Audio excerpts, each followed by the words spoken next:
Pari tenu pour le président Mohamed Morsi, le projet controversé de constitution a été approuvé par près de 64% des votants.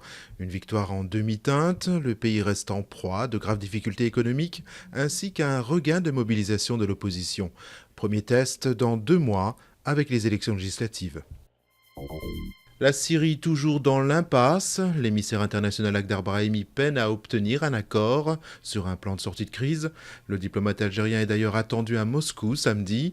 Sur le terrain, les combats continuent. 20 personnes, dont 8 enfants, ont été tuées lors d'un bombardement sur un village du nord du pays.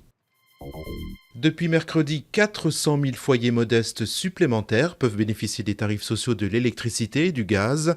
À terme, la mesure concernera près de 830 000 personnes. Environ 1 million de foyers bénéficient actuellement de ces tarifs adaptés, tarifs qui permettent une réduction de la facture de 90 € en moyenne. Le bisphénol A officiellement interdit dans les contenants alimentaires. La loi est parue mercredi au journal officiel. L'interdiction s'appliquera dès 2013 pour les contenants destinés aux bébés et début 2015 pour les autres.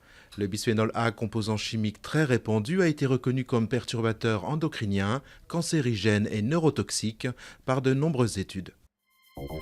Quelques heures à peine après les achats et les déballages de cadeaux de Noël, nombre d'entre eux sont remis en vente sur Internet, une pratique, même si elle est souvent considérée comme choquante, qui prend de l'ampleur avec la crise.